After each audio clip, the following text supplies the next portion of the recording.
Welcome to Pre-Lock Live on a perfectly sized 8-game NBA night. Pre-Lock Live is a show unlike any other. We will bring you matchup analysis, games to watch, players to watch, and all the breaking news you need to know. I'm Len Don Diego, and I'm not Adam Kaufman, which in some circles is a good thing. Adam's on vacation, but the show must go on, and we'll be back again this Friday without Adam. It's an interesting night for roster construction. Our experts will help you make informed roster building decisions. Russell Westbrook is $13,100 and faces the lowly Sixers, but you'll need some value to fit him in. We'll dig into the bargain bin and see what comes back up. The Jazz are in a delightful matchup with the dreadful Knicks, but will the Jazz starters play their full minutes? Let's get right into it and bring up the slate. Interesting night, 8 games going. Some of the key fantasy matchups that we'll dig into are the Sixers and Thunder, where we'll decide if we can afford Russell Westbrook and if that's the right way to go with roster construction. The Hawks visit the Wizards, and John Wall is in a great matchup against Dennis Schroeder. The Bucks visit the Kings in a very important game for Milwaukee in terms of playoff consideration. We'll then travel to Chicago, where the Detroit Pistons take on the Chicago Bulls in a must-win game for both teams. We've seen the minutes extended for the starters on both sides, so we'll see if those are the fantasy plays you want to target. The Cavs visit the Nuggets in a perfect matchup for the Cavs. It doesn't look like the Cavs will rest anyone tonight, but that game will have major fantasy implications if you want to take anyone on either side. The Knicks visit the Jazz, which is a perfect matchup for the Jazz, where Rudy Gobert and Gordon Hayward are both in great spots, but it's yet to be seen if that game will be a blowout, if you think it's going to be a blowout, and if those guys will get their full complement of minutes. This show wouldn't be what it is without the experts we have, so I want to introduce Jeff Ulrich and Pierce Dietrich, our two experts. Jeff, Pierce, what's going on? I am delightful. I'm doing good. I'm just glad to see that the plaid brand is still on track, even though Adam's not here. See, this is a flannel. I mean, it has a plaid pattern, but this is Icelandic wool, which to me is a little bit different than some of the stuff Adam wears, which I'm not sure where he gets it, but I'm guessing that it's Target. Icelandic wool? Is Iceland, do they export sheep? Is that a big deal there? You know that there's more sheep than people in Iceland, which is a fun fact. And stats are important in anything. To win a debate, you need stats.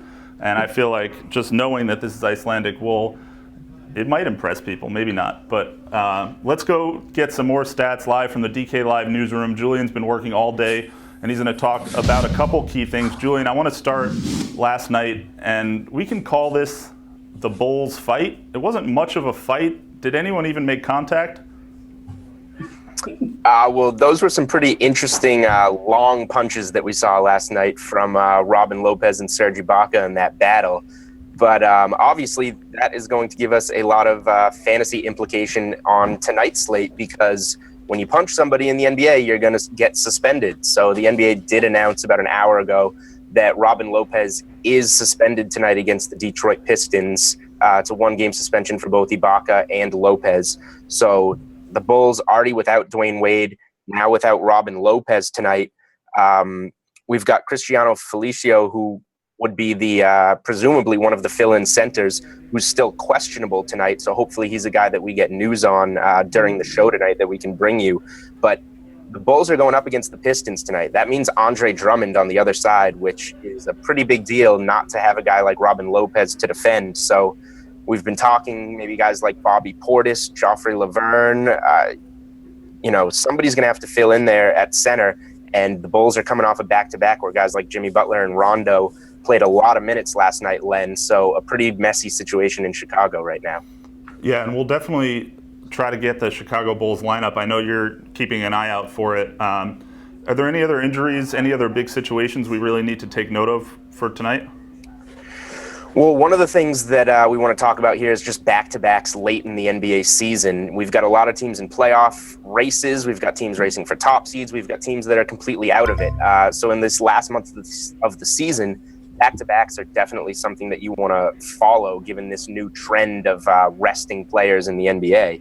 So we've got 3 teams on back-to-backs tonight. One of them is the Bulls that I just mentioned.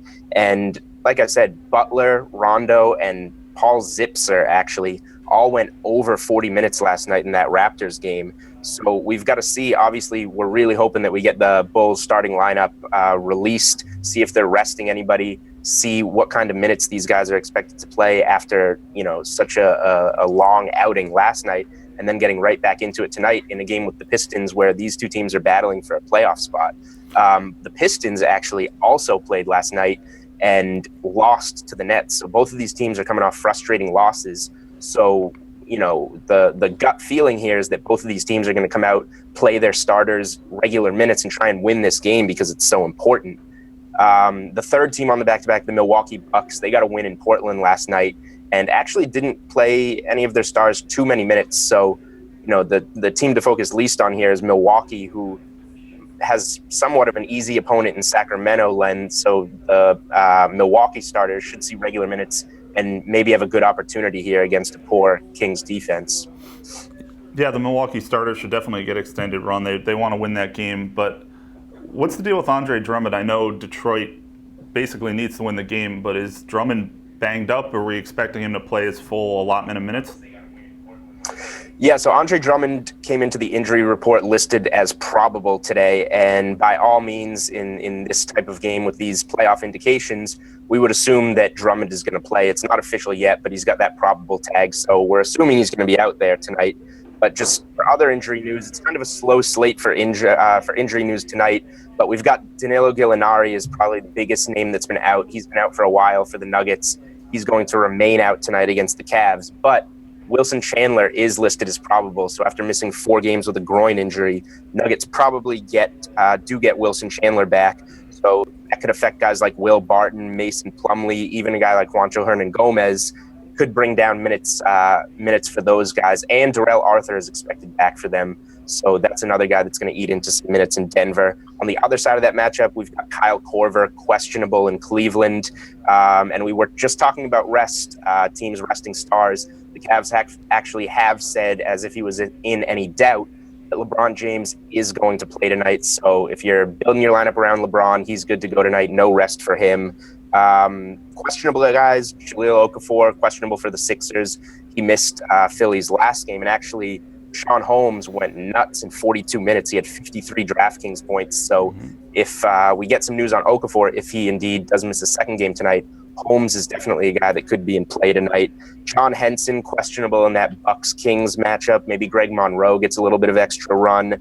And then for guys that are confirmed out, we have Derek Favors and Shelvin Mack for the Jazz against the Knicks there in that matchup. And then Jeff Green is going to sit out for the Orlando Magic against the Charlotte Hornets with some back spasms there, Len. Yeah, one more thing I wanted to bring up, which is more of a reminder than anything, is that Paul Millsap is out in Atlanta, which I was reading an interesting note earlier. The biggest winner from the Millsap injury has really been Dwight Howard, who's played 34 and 33 minutes the last 2 games. On the season, he's only averaging 29.7 minutes, which is a big jump, and he's only 7,000. He's done really well against Washington in 3 meetings earlier this year, averaging around 14 points and 14 boards. So, Julian, do you have any insight on whether you believe Dwight Howard is a solid play in the absence of Paul Millsap? Yeah, well, this is a game that I'm actually going to talk about a little bit later, but it's good that you bring that up at the top of the show. Paul Millsap is not going to play tonight. It was announced over the weekend that he would miss the Hawks at least next 2 games. Howard definitely in play without Millsap just because they're weak in the front court there. They don't really have another big that can get those rebounds. So Howard definitely in play, and his salary hasn't really reflected Millsap being out, which is definitely a big thing. Ersan Ilyasova is the guy that's going to start there at power forward, but he had a pretty disappointing first game without Millsap on Monday night. So it looks like Dwight Howard is definitely a guy that should be reaching value in any game that Millsap misses here. Yeah, absolutely. Those are some of the key storylines to watch. We're definitely going to come back to you, Julian. As soon as you know about the Bulls lineup, we'll let you know. So that's going to be one of the key decision points. Where's the value in Chicago? Let's jump right into our spotlight building blocks. The building blocks are where you're going to be beginning your lineup tonight, and I think they affect a lot of the decisions that you'll make down the road. There's a couple key things, 2 key paths I believe that roster construction will flow down. The first is our first building block. If you decide to go with Russell Westbrook tonight, the most expensive player on the board, you'll need to dig in for some deep value elsewhere. The bottom line is that Westbrook averages 1.89 fantasy points per minute. He's having a historic season. DraftKings co-founder Matt Kalish wrote a piece today on the DraftKings playbook calling Westbrook the NBA MVP. Russ will be looking for revenge after a tough performance against the Warriors. He only had 37.5 DKFP his last time out. Now to pause for a second, if you're going for someone at the 13,000 salary mark, it's really going to require you to dig for some deep value. We'll go to the analysts in a little bit to decide if that roster construction makes sense. Let's go to the small forward position, which is our analysts are really spotlighting the small forward position in building blocks tonight because there are a lot of stars in this space at varying salary ranges. So whichever way you choose to go here will definitely impact the rest of your roster. So we'll start with LeBron James at small forward. Whenever LeBron's been on the floor, he's been great lately. He averages 29.3 points, 11 rebounds, 8.3 assists, and almost a steal per game in his 8 games in March. He and the Cavs will continue to press for the 1 seed. They face Denver tonight, who have been hammered by injury lately, but Julian did note that Wilson Chandler will be back tonight. We also get the Cavs in a strong scheduling spot, and this is really important late in the season, and it's definitely something to take note of. This isn't really a spot the Cavs are likely to rest their stars. They haven't played since Sunday and are off on Thursday. This is sort of an island game that the Cavs can take advantage of on the schedule, play their stars. This is an incredible fantasy matchup in Denver. So the game has a good chance to be competitive because the Nuggets are going to throw everything they can at the Cavs because they want to get into the playoffs. This is the type of situation you want to target late in the season. Another player that's small forward eligible, also eligible at the point guard spot, is Giannis Antetokounmpo in Milwaukee. We already talked about how Milwaukee will be motivated in this spot. It's a good matchup against the Kings, and Giannis has that dual position eligibility. You might want to go with someone like Giannis and then pick one of the small forwards we highlight. So this might be a night you actually do want to play Giannis at point guard. Next on our list, and this is a game we're going to be talking about all night, and a player you really have to consider, Jimmy Butler. He exploded last night. The Bulls are trying as hard as the Bulls possibly can at this point in the season to secure the East final playoff spot. Butler's in full playoff mode. He's averaging almost 40 minutes per game across his last 5, has a usage rate of almost 26% over that span. The numbers guarantee a high floor no matter the matchup, and both Chicago and Detroit will be highly motivated in this game to win it. So if there's anyone who has the safest floor on this slate, I think it's Jimmy Butler. That's why he's in building blocks. This is a good place to start your lineup. If you're not going the Westbrook route, this is where you can get a couple of these mid-range guys and piece together a really strong lineup. The last guy on this list is a little bit off the board tonight. It's another small forward, Paul George. He's an interesting pivot away from Butler since we anticipate Butler to be one of the most popular plays of the evening. It's an up-tempo game against the Celtics, and George has fired up 20 field goal attempts in 3 out of his last 4 games, and he may look to put the Pacers on his back tonight. So those are the building blocks. I think we'll get into roster construction as the night goes on, but I really think we should go right into chase or fade, bring in the analysts, because our first topic is going to address this question specifically. The first question for chase fade, and we'll bring in Pierce and Jeff right now, is will a balanced lineup outperform stars and scrubs? In fact, I'm going to rephrase that. A balanced lineup will outperform stars and scrubs. Jeff, what do you got? I'm going to fade it tonight. I just think that there's too many stars that I want in good spots. I mean, obviously you can pay up for Westbrook, but I think the guy I really want to pay up for is LeBron James. And I think you can stack him with a guy like Nikola Jokic or Antetokounmpo, who's in a good spot, and even John Wall. So I want to get 2 or 3 of these guys, or even Kyrie Irving.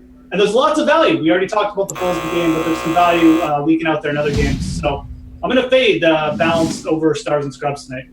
Pierce?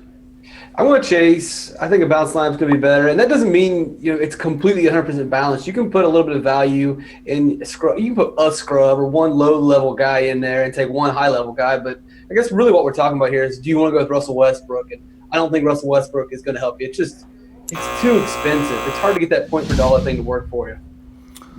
I'm going to give this one to Pierce because I just think roster construction makes a little bit more sense balanced tonight. I want to pitch it to you guys before we go into the next one. How are you viewing Russell Westbrook tonight? I mean, is Russell Westbrook someone on your radar, Jeff? Yeah, it's tough. I mean, I think for cash games, I want to start with LeBron just because it's such a high-tempo game, high point total, close point spread. He's so much cheaper than Russell Westbrook. But, for tournaments, people are going to be scared off this Philly game. And I think Russell Westbrook is in a guaranteed triple-double spot. I mean, maybe he gets that in 3 quarters, but he's still going to get a triple-double. It's Philly. I mean, come on, TJ McConnell. They're not going to stop Russell Westbrook tonight. So it really just comes down to, do you believe he's got that 80, 90-point upside? I think he does, to be quite frank. And I think in GPPs, I want to get exposure to him. But I understand the argument for fading him tonight. I don't think he's a must-play or anything like that. Westbrook is in a really, really good spot. Philly is going to probably keep his game close enough. Oklahoma City's not really that good right now, so he should have to play the whole fourth quarter. And Philadelphia is one of the fastest-paced teams since Joel Embiid went down. So you've got two really fast-paced teams. Westbrook's pretty much going to have to continue to carry this team. He's in an excellent spot. The problem is he has to score 80 fantasy points, and he's done that against some mediocre teams in the past. And this is a great opportunity. It probably can do it, but it's just – it kills your roster when you spend $13,000, and 80 points is just not a guarantee. I think he's right. LeBron James is a better situation. I'd rather take 50 points from Kyrie Irving, which I think he's got a pretty good shot at that tonight.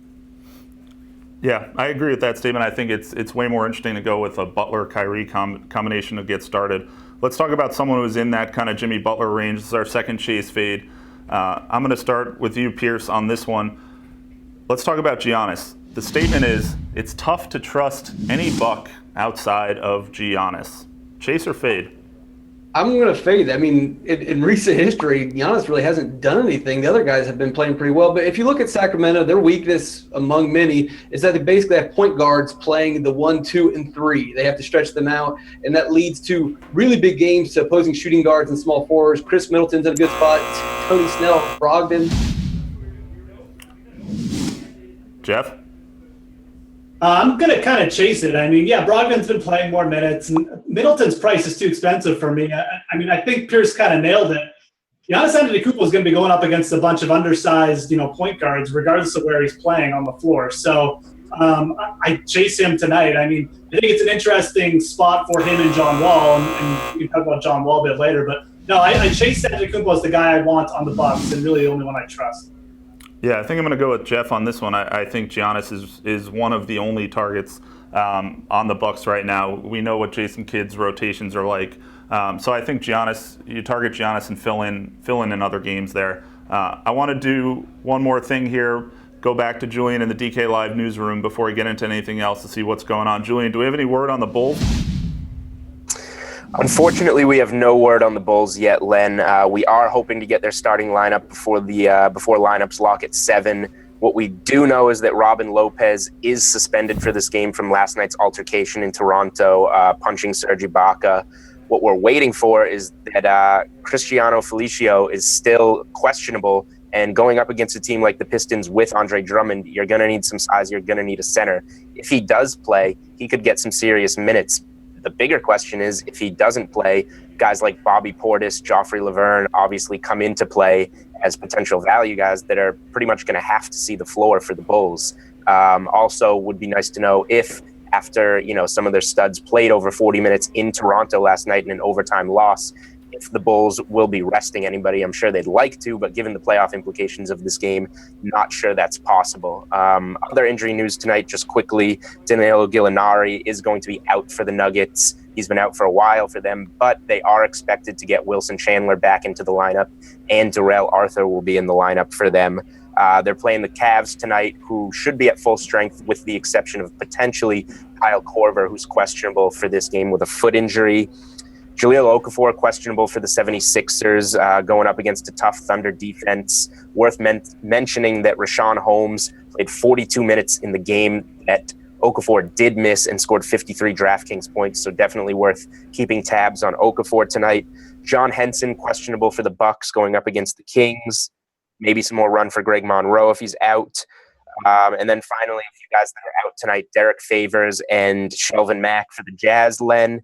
And then finally with the Magic, Jeff Green is going to be out with back spasms tonight. And that's what we got so far. Julian, do you know, with the Jeff Green situation, what the Magic plan on starting tonight? Is Hazonia coming into the lineup?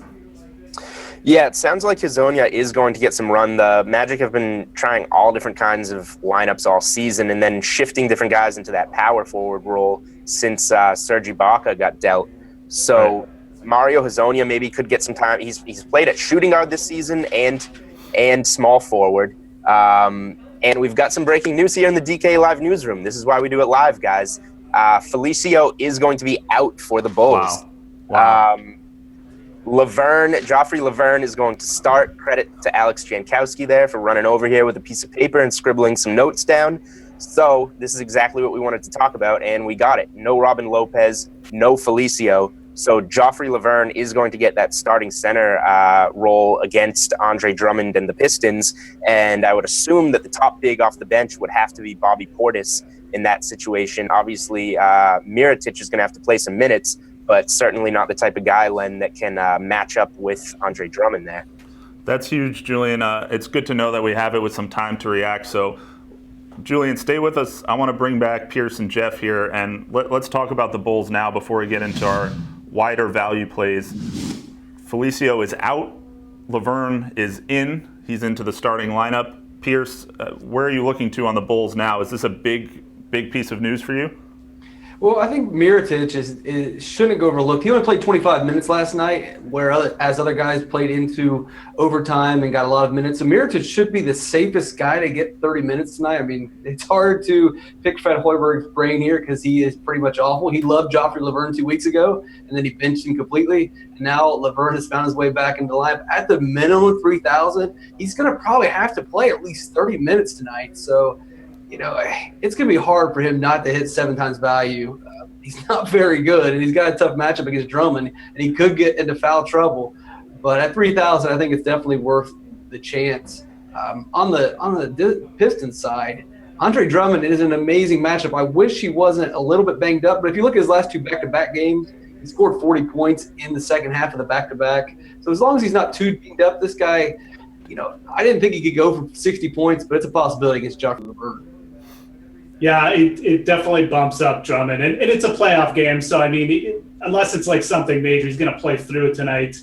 But Pierce kind of nailed it with Joffrey Laverne. I mean, hard to see him not hit 20 fantasy points.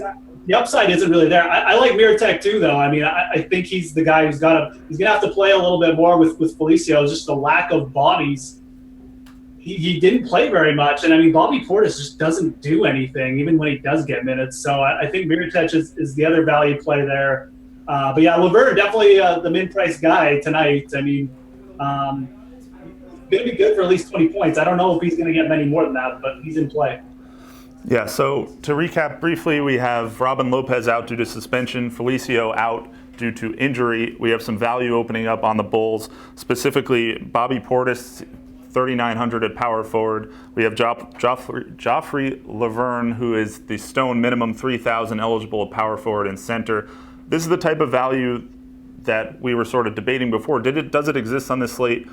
Can you get to Westbrook at this point? So let's go back to the analysts really quickly. Very quickly, is this forcing your hand towards Westbrook, Jeff?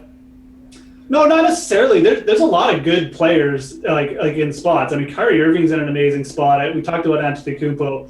So it's not necessarily forcing my hand, but it makes making a Russell Westbrook lineup way easier. So he's definitely more in play than he was before this news. Yeah, it's easier to play Russell Westbrook now, but I still prefer the balanced lineup, the Kyrie Irvings, the Rajon Rondos. There's several mid-price point guards that I would like to load up on. I actually think this news makes the evening a lot more interesting because DraftKings has Russell Westbrook priced appropriately. He's a lot more than LeBron James, but now I could see either style of lineup going big. So I think it just makes for a more interesting evening. King Joffrey is also power forward and center eligible, so there's a lot of different rosters that you can build at the moment. And if you go down the Zipser route, he played a little bit of forward last night. If this game goes into some small ball, he's small forward and I think shooting guard eligible. So there's a lot of different ways that you can roster tonight. And unfortunately, it's all hanging in the balance of this Chicago game.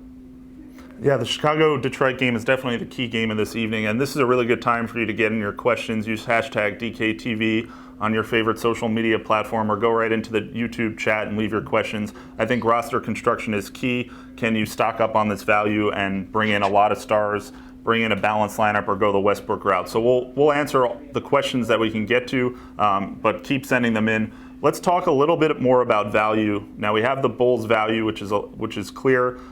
We identified some of our spotlights here, our value spotlights. This is where we're going to identify some cheap options that you can combine with the building blocks we identified earlier in the show. So I want to start with someone who's on the more expensive side of value, and that's Enes Kanter at 5,100. So there's plenty of reason to believe the Thunder are going to come back strong after being embarrassed by the Warriors on Monday. Kanter continues to be one of the most efficient bench players in the NBA. going 8 straight games with more DKFP than minutes played. He had 15 points and 10 boards in 25 minutes versus Golden State, so Kanter playing a lot in garbage time should be noted.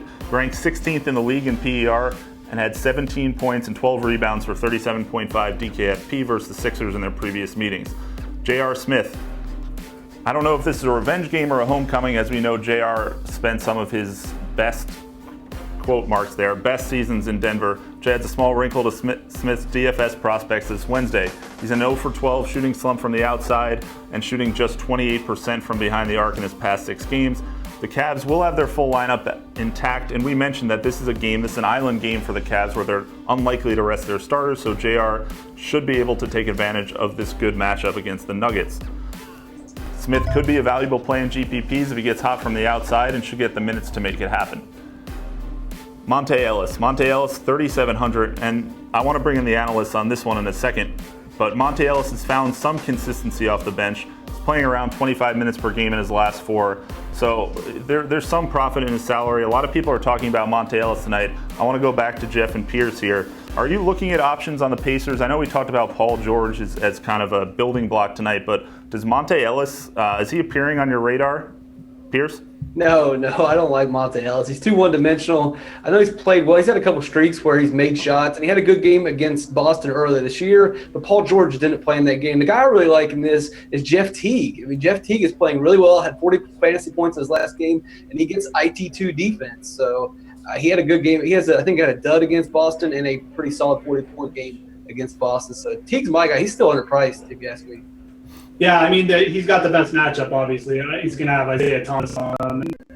I'm not really looking at this Pacers thing. The other thing about this Pacers game is that their implied team total is under 100 right now. So, it's not projected for like a huge game. It's well under their season average. Outside of Teague, I'm trying to avoid Indiana tonight. So Monte Ellis, not loved by our analysts. I think there's a lot of other value you can find. We replaced a name on this list based on some of the news we just got from Julian. We have Joffrey Laverne, King Joffrey, as our 4th value spotlight. He's the stone minimum, as Pierce noted, eligible at both power forward and center. He's a really strong option. And to remind you once again, Robin Lopez, Cristiano Feliciano are both out tonight. The Bulls will need a big to go against Andre Drummond, and we suspect Laverne will get a lot of those minutes. I want to call the analyst back in to talk about our last guy, who was also a little bit off the board to me. Jody Meeks, another person who's at the stone minimum. We know Jeff Green's out. Jeff, Jody Meeks tonight? I mean, the Jeff Green news definitely bumps up Jody Meeks a little bit, I think. If you're looking for like a tournament play to get off all these Bulls and stuff, I think Meeks is in play. He's not what I'd call a reliable play, but he should get a little bump tonight. He's definitely boom bust type though, because he could easily get another 12 minutes and get you like 8 points. I'd rather find value in that Chicago game and pick the right, between Zipser or Valentin, or between Portis and Laverne or Mirotic, who I think is really a safe option. I'm not going to – I think what Meeks had 13 fantasy points in his last game.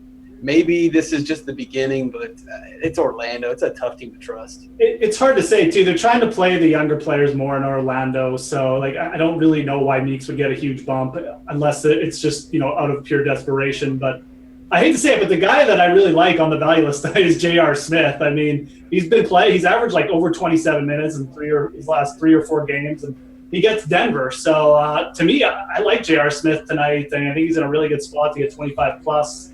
Give me a lot of points in that game. It's a close point spread game with a big point total. Personally, I like the guys in the bargain bin better than the value plays, which we'll get to the bargain bin a little bit later. Yeah, so I added a little bonus pick here that you guys don't know about. So it looks like our analysts are crossing Jody Meeks off the list tonight, but as Pierce mentioned, the Bulls game is a nice source of value. Let's talk about Paul Zipser for a second. 3,100. He has played 28 plus minutes in each of the last 3 games. He's scheduled to start again tonight. His last game was his best so far. He had 12 points, 5 boards, 4 assists, 2 blocks, and a steal. So, he really only needs to get you 20 or so DKFP to make value, which seems realistic tonight. Pierce, you keep mentioning the Bulls game, and I think it's really smart. Talk to me a little bit about Zipser and if you're going to combine Zipser and Laverne and how you're going to play value in Chicago. I think it's probably too risky to play them both, but if you do and they both have 20 fantasy points, then you're doing really well. It's just if the Pistons play pretty big, I don't know. That might limit Zipser's his playing time. He got a lot of minutes last night. He played the whole third and fourth quarter. A lot of that was because Toronto lost Serge Ibaka, and they take Valanciunas out a lot. So it was basically a lot of small ball. Even before that, though, like you mentioned, Zipser's been getting minutes. It's really hard to trust Fred Hoiberg. If you're lucky enough to nail one of the Bulls guys, but then you got to nail two of them, that's probably stretching your luck a little bit. Yeah, the other thing about Zipser is he's not very productive. I mean, he's what did he score, like 28 fantasy points in like 40 minutes? I mean, he doesn't produce even when he is on the floor. So I think I'd rather go with Levine if you had to pick between the two, because I think Levine or Laverne or King Joffrey, whatever we want to call him, he's got a better shot at producing like 30 fantasy points with the rebounding. Yeah, so to summarize, ton of value on tonight's slate, ton of value opening up. We'll discuss even more value with Julian later. But keep an eye on the Chicago game. And I want to bring it all back to the top for a second. Welcome to the show if you just came on. Remember to use hashtag DKTV, hashtag PrelockLive. We'll find you if you use a hashtag that relates in any way whatsoever to fantasy basketball. But you can also dive into the YouTube chat, ask a question. You can ask about Adam Kaufman's whereabouts. As you might see, I'm not the regular host, but some might say this has been a better show. So let's talk about the key storylines here. We talked a lot about roster constructions. Our analysts are heavily focused on the Bulls-Pistons game, which a lot of people are calling basically a mini playoff game. Both teams need to win. There's a suspension in Chicago with Robin Lopez being out. The Bulls are giving extended minutes to Jimmy Butler. He's averaging almost 40 minutes per game. Detroit also is fighting for a playoff spot. Andre Drummond is going up against a very weak Chicago front court. King, Joffrey, Laverne will start for the Bulls. There are not a lot of bodies in that front court that are reliable, so Drummond is in an enhanced matchup. We also talked to Julian Edlow, and we will continue to go back to Julian Edlow to check on injury news, but for now we're focusing on the Chicago-Detroit game and the value that's opened up there. One of the big debates is roster construction. Is Russell Westbrook key to your lineup tonight? Can he go for a guaranteed triple-double, as one of our analysts mentioned, against the weakened 76ers? So we started with our building blocks. We talked about value. We identified the kind of key bits of your foundation. Let's talk a little bit about matchup tonight. Matchup's another key category that you want to address when you go to build your lineup. All the following names are key guys that are in amazing or incredible matchups that you might want to take advantage. I want to start with John Wall. Not a lot of people are talking about John Wall tonight. I think Wall's in a potential home run spot tonight against the Hawks. Just 3 weeks ago, John Wall was over 11,000 on DraftKings. So if we take a look at where he is now, 9,300. This is a major discount at one of the league's biggest stars. Dennis Schroeder, the Hawks starting point guard. He's been a sieve this season on defense. He ranks 84th among 90 qualifying point guards. That's really bad. So we get a chance to grab the ultra-consistent Wall on the cheap in a very plus matchup.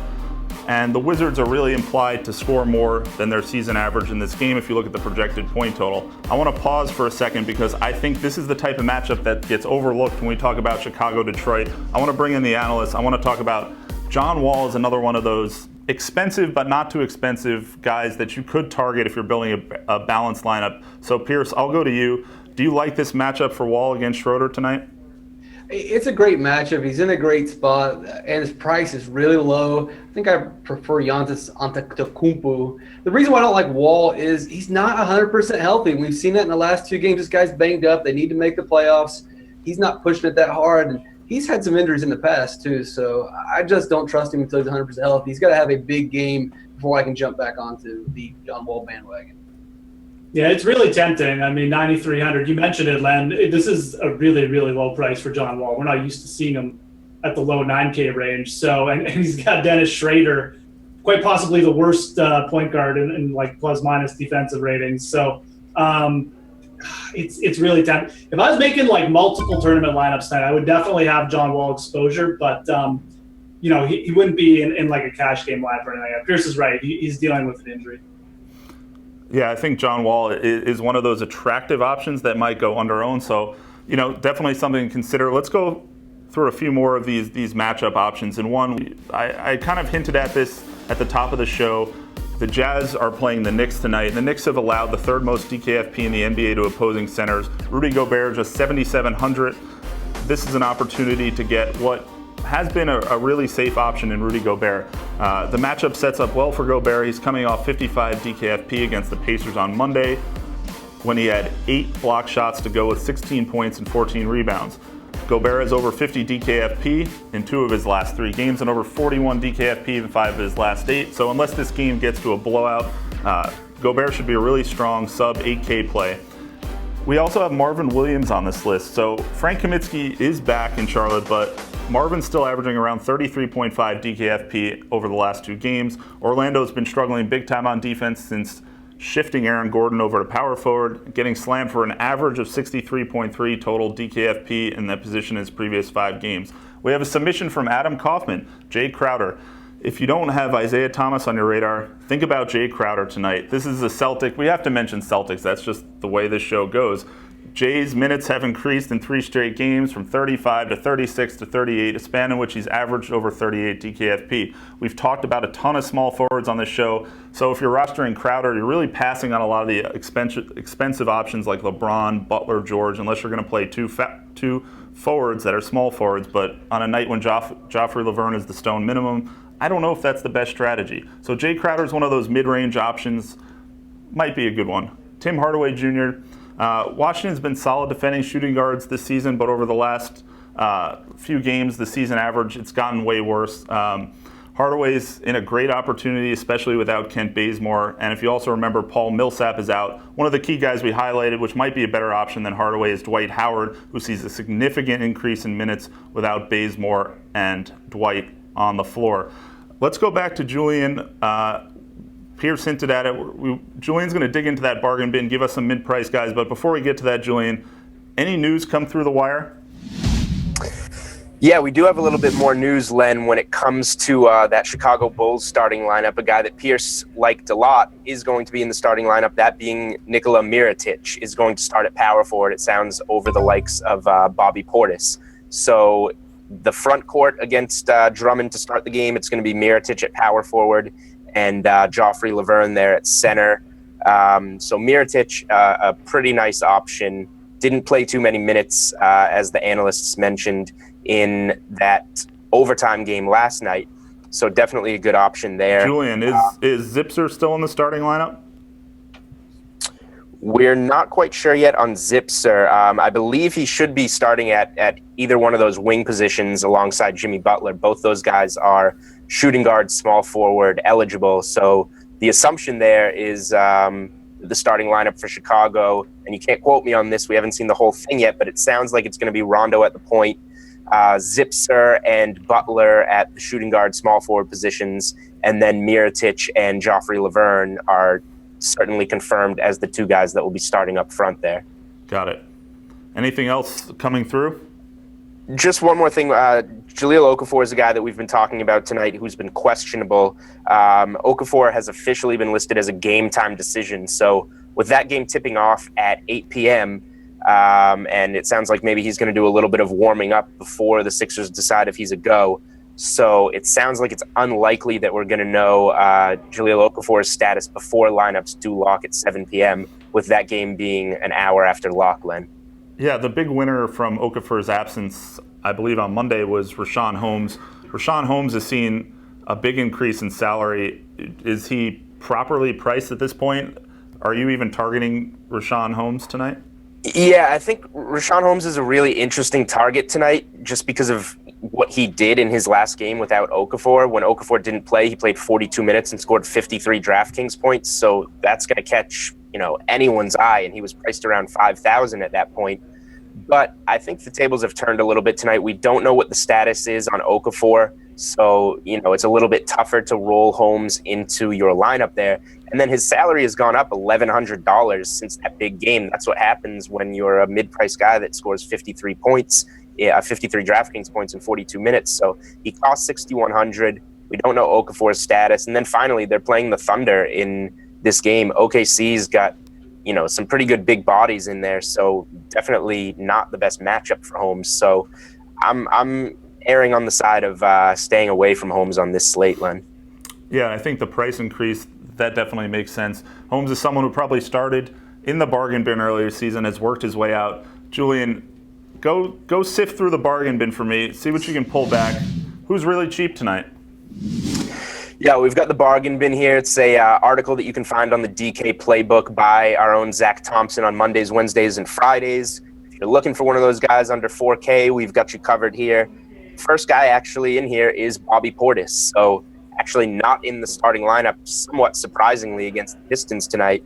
But without Lopez, without Felicio, you can be certain that that Portis is going to get in there. He could even see 30 minutes of time. The last time he played 30 minutes, he scored nearly 30 fantasy points. So he's got a tough matchup against the Pistons, but opportunity-wise, it certainly seems that he should have a chance to be a productive player tonight, given his price tag.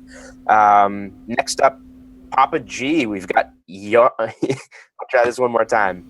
Yorgos Papagiannis of the Sacramento Kings going up against the Milwaukee Bucks tonight. I'm just going to keep calling him Papa G because that is way easier. He's going to run you $3,400 in salary tonight. He played 22 or more minutes in consecutive games, scored 22 DK points in one of those games and over 34 DK points in the other game. So he's got a lot of upside for such a cheap option. Bucks are nothing special against centers, so he's definitely a guy to consider rolling out there. On the other side of that matchup, we've got Tony Snell for the Bucks. He's $3,900 in salary.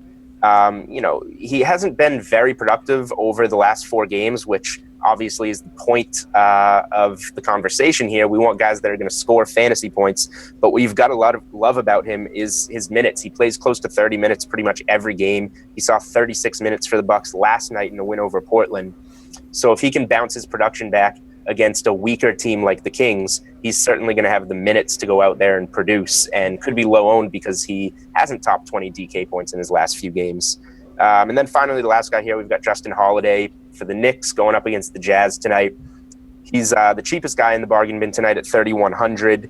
Jazz, obviously not the most ideal matchup, as you know, but Holiday has been playing an average of 26 minutes per game over his last 2 games, and the Knicks recently said that they're going to try and play Carmelo a little bit less in their rotation. So if Holiday sees those minutes, in the 25 to 30 range, and he's already averaging 22 DK points, Len, over his last couple of games, he could be a guy so close to minimum, maybe you try rolling him out there. And then just to tack on there, we've got the Joffrey Laverne, who obviously wasn't on everyone's radar this morning when the bargain bin was posted, but will be starting for the Bulls. Joffrey Laverne is good as any of these guys at $3,000 going up against the Pistons.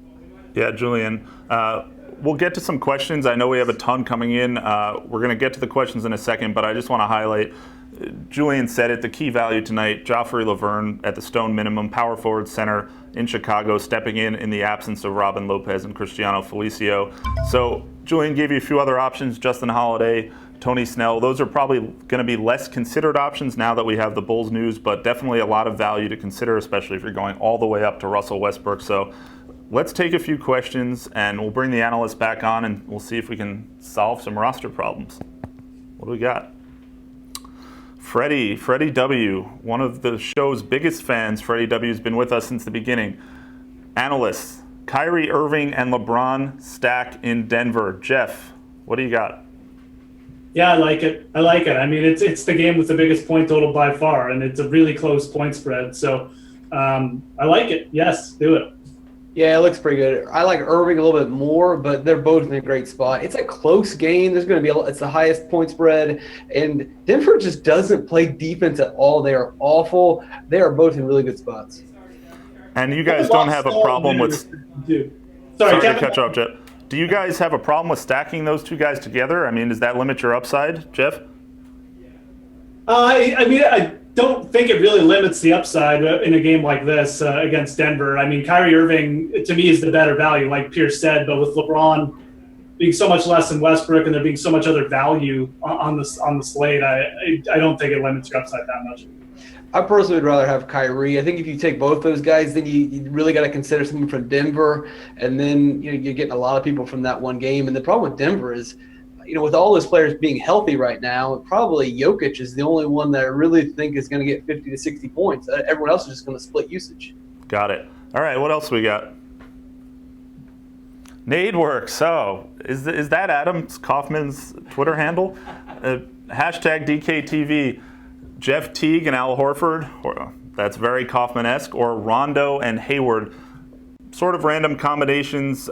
Pierce, is there a combo here you prefer? Probably Teague and Horford. I mean, Teague gets Isaiah Thomas defense, and Horford gets Indiana, who's been horrible against centers, and Horford's been really hot. I also really like Rondo. He's underpriced. Detroit Pistons are awful against point guards, and, Chicago needs this game. He's going to get a ton of minutes. They're playing to win. I probably don't like Hayward as much because I think he got a blowout threat in that game. I'm going to go with the Rondo Hayward. I really like the spot for Hayward. I mean, going against the Knicks. And we haven't talked about Rondo much. He's probably going to be pretty chalky tonight, which he should be because his price didn't go up after his massive game. But he's in another massive spot. He's going to get Reggie Jackson in defense tonight. So not a really defensive battle at point guard in that Detroit-Chicago game. So I like Rondo, and I like the spot for Hayward. I'd go with that combo for sure. Seems like both of those are good options for you, Nadeworks, my friend. One more question before we bring in a special guest. Kajari Osborne, what about Jeremy Lamb? Not a lot of people asking that question tonight, I don't think, but Pierce, is that something that you're considering, Jeremy Lamb? No, I don't think. I understand with Michael Kidd-Gilchrist out, but it looks like Bellinelli and Jeremy Lamb are going to split time. I think it's a little too cute. You've got the Bulls value. You've also got Justin Holiday, who I think is a really good play today. Yeah, if I was going with a Hornets value play, I'd go with Frank Kaminsky, who's playing a ton of minutes again. Yeah, I think Jeremy Lamb, Pierce said it's too cute. There's a ton of value. We've recommended a lot of options, be it in Chicago or some of the more off-the-board options like Justin Holiday or Tony Snell. So there are a lot of ways to go. I think Jeremy Lamb, as evidenced by our analysts, is probably not the ideal path, but the options are up to you. I want to bring in one of our analysts who's a frequent special guest on this program. I want to bring in Adam Levitan, who I had a discussion with earlier today, really about what teams are incentivized, what games can you target, and how can you avoid a zero in your lineup this late in the season, which to me is one of the key things. How can you adapt as the NBA changes and gets closer to the end of the season? So let's bring in Adam, and we'll give you that information. Bringing in Adam Levitan, a Pre-Lock Live now NBA expert, contributor on the DraftKings Playbook, DK Live. You can find his work everywhere. Want to talk about two things, Adam. I mean, we're getting late in the NBA season, so there are two real issues that I think fantasy players have to deal with. And the first is what teams are incentivized to play their stars, what teams are incentivized to expand their rotations, and what teams are basically tanking at this point. So, Adam, what kind of teams on the schedule tonight do you kind of bucket in each of those categories?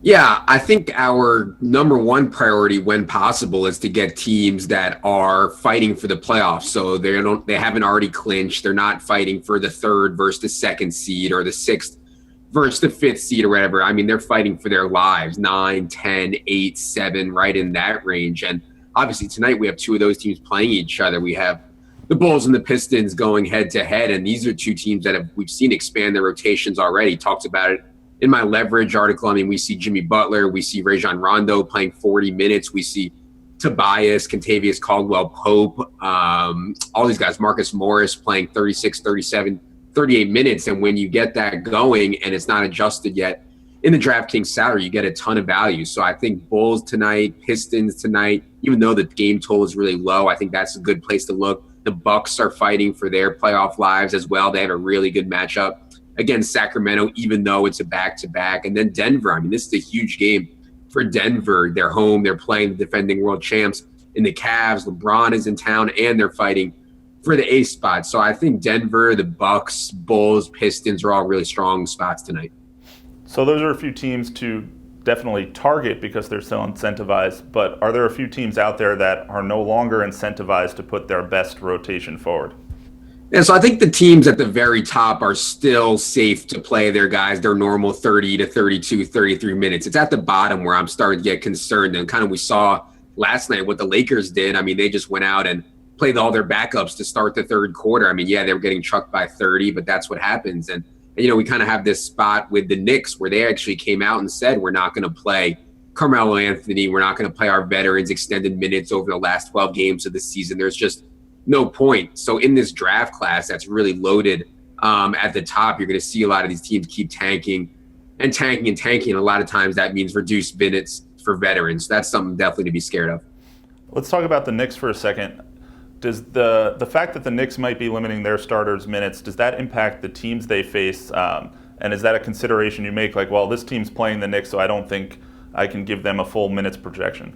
Yeah, no, that's definitely something to think about. And obviously, the Jazz are in a really good spot. I think Gordon Hayward and Rudy Gobert are two of the better plays on the board on DraftKings tonight, but that assumes they're going to play their normal 33 to 35 minutes. I try not to get too worried about blowouts, but man, this Knicks team is atrocious. And if they're not going to play Courtney Lee, they're not going to play Carmelo that much. It's kind of scary. Maybe they reduce Porzingis a little bit if they're really trying to tank. That's really scary for the Knicks in a blowout perspective. So, yeah, I think all that comes into consideration. You could start knocking a minute or two off of Jazz projections. So there are teams that are incentivized. There are teams that are incentivized to tank. But there are also teams that are going to be resting players for the stretch run, for the playoffs, or resting veterans. I watched a video you did with Fantasy Labs a few days ago about how you can kind of spot situations where players might be rested or when teams might rest their stars. Can you expand on that idea a little bit? What can players do to avoid landmines this late in the season? Yeah, I mean, the biggest thing for me is back-to-back scare me. Scare me so much. It's not just that players can be tired or they might rest. We just don't have information. Some of our best information for the NBA comes from shoot-arounds. And when teams play on back-to-backs, they just don't host a shoot-around on the day of the second leg of their back-to-back. So we just don't have the information. And when we don't have information, that's a huge problem when you're playing DFS. So that's the first thing. And then the second thing, guys at home at this time of year. Teams tend to play their guys at home. They want to win games at home in front of their fans. And then other stuff we talked about before, just playing guys on teams that have something to play for, using guys on teams that are incentivized. I think if you kind of check those three boxes, you have a safe play. And maybe for cash games, 50-50s, head-to-heads, double-ups, you want to give up a little bit of your upside for a little bit more safety. There's nothing worse in a cash game than taking a 0, and I'd be willing to take a little bit more risks with my GPP lineups. Really good points there, Adam. Thanks for joining us tonight, and we'll see you again soon. All right, good luck in the slate.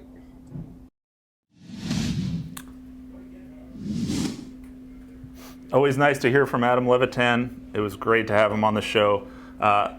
Icelandic wool, poor choice. It's about 80, 85 degrees in the studio, so if I faint or something, other medical emergency happens, you don't use hashtag DKTV in the chat. You should probably contact a medical professional. But what else is heating up? Chase Fade. If you're keeping score at home, Pierce has one, Jeff has one. We're going to go back to Chase Fade right now. Let's bring it up on the screen. Here's the statement, gentlemen. Andre Drummond will hit 7x value against the Bulls centers. Jeff.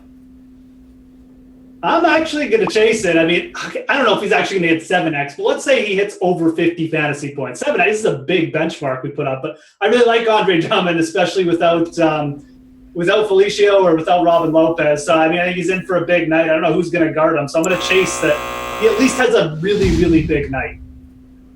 I'm going to fade this because Jeff's rewriting the rules of the question. It says 7x.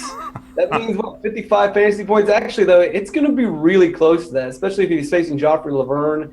He's going to be right there. The worry with Andre Drummond is he's just a head case sometimes, and he could get kicked out in the second quarter. So I'm going to fade it, but I'm probably rostering him. I'm going to give Jeff the win there. Pierce referenced the rules. There are no rules on Chase Fade, and that's the first rule. I want to go back to one note earlier in the show, just to make a correction. Michael Kidd-Gilchrist will play for the Hornets tonight, so just make sure that you know that he's available. So the wordsmiths in the DK Live newsroom never stop, and our last topic is truly evidence of their brilliance. And this last statement, I'm going to go to you, Pierce, first here. The Pistons will outperform the Bulls. Pierce. In terms of DFS, I'm going to fade it just because on a point per dollar range, you've got some $3,000 guys that can go 7, 8x. And, the Pistons aren't necessarily cheap. You don't know which point guard to trust for them, Ish or Reggie Jackson. Drummond's probably the safest thing. And are we really calling Andre Drummond safe? Jeff, are you? I am, actually. I actually have a kind of a hot take on this game. I don't think Chicago is going to show up for this game. I think Detroit's going to romp. I don't know who's going to play for Chicago. They have so many injuries and guys out. So I trust the Detroit guys more. I think Drummond's going to have a massive night. I like Ish Smith, too. He's been playing well. He's only 4,200. He gets Rajon Rondo on defense. So, yeah, give me a little Ish Smith as a value play. We have talked way too much about a Chicago Detroit game. Normally, we would have just skipped right past this game. But hey, that's the game to watch. And, Pierce didn't really love the attitude at the end. And there must be a winner. And frankly, as good as we are at making and writing these statements, we're not great at math. There were 4 chase fades. So unless I pick Jeff here, there won't be a winner. I'm going to stick with Jeff. I think Andre Drummond's a really strong play. And I want to bring in Julian here in a second because, as Pierce noted, this is a game we're focusing on. There's a lot of value in Chicago with the injuries. Julian, how does that impact Andre Drummond's matchup on the second night of a back-to-back for Mr. Drummond? Yeah, well, guess what, Pierce? I'm here to talk a little bit more about this Bulls-Pistons matchup. So sit down, take a listen. We're going to keep covering it. The Bulls obviously have ranked near the top of the league defending centers this season. They've been really good overall, but that, of course, is all because of, or for the most part, because of Robin Lopez. So as we've kind of hammered on the show, they should be pretty weak without Lopez there, which is why Drummond is such an attractive play tonight. Although Drummond is on the second night of a back-to-back, I think Pierce actually touched on it. Drummond has performed well in back-to-backs historically this season. And in his last 2 games, he's averaging less than 30 minutes. So it's not like the Pistons have been running him out there too hard to the point like the Bulls, where guys like Butler, Rondo went over 40 minutes last night. So he should be pretty fresh. And in those last 2 games where he's averaging less than 30 minutes, he's actually averaging more than 45 DK points. So we're talking about roughly 1.5 DK points per minute here against starting caliber centers, like, for example, last night, Brook Lopez, Robin's brother, in which Drummond was able to have a very successful game. Now we're talking about these backup centers, Joffrey Laverne, Bobby Portis, whoever's going to get the minutes on him that are going to get time there. So Drummond scored 40 DK points in 3 straight games here. Another one of them was against Toronto, speaking of quality centers, going up against guys like Jonas Valanciunas and Serge Ibaka. So, this 6 to 7 times value thing for Andre Drummond is definitely conceivable. Even if he plays around 30 minutes tonight, if he plays the way he's been playing lately, that 45 to 55 DK point window is definitely in play. The only thing, Len, that can really hold him back here is, a blowout type game where he only has to go 25 minutes or so, or if the Pistons decide to just give him rest for any such reason. But like I said, whereas minutes have been lately averaging less than 30 minutes over the last 2 games, the Pistons have no reason to really rest Drummond here. They're playing for their playoff lives. Absolutely. And bottom line, our analysts agree that's the game to watch. There's a lot of fantasy goodness, a lot of fantasy variables. We're almost ready for lock, but Pierce, in 10 seconds, since you had so many complaints about us talking about the Chicago game, in 10 seconds, give me another game to watch from a fantasy perspective. Well, that's the game to play the players, but you probably don't want to waste your time watching the Chicago-Detroit game. Probably the funnest, the best game to watch is going to be, I know I didn't pick it, it's going to be watching Russell Westbrook possibly go to 80 points. And we have one more question. Can we fit in one more question? Producers. Do we have a question? And Jeff, this question's going to go to you. We'll close on this. We have come get a job with me, coach job with me, Gobert or Drummond. Jeff, I know you like Drummond a lot. Is Gobert a reasonable pivot? It's a reasonable pivot for GPPs for sure, just because people are going to go value plays or with Drummond at center. So definitely tournaments. I'd feel better with Drummond though. Drummond has the upside. Great. Thanks for watching Pre-Lock Live. We send our best wishes to Adam Kaufman, who is in Disney World with his family. I'm sure he'd rather be here on the show, and I really thank him, the producers, Jeff, Pierce, Julian, and Alex, and Axel here in the studio. We'll see you on Friday.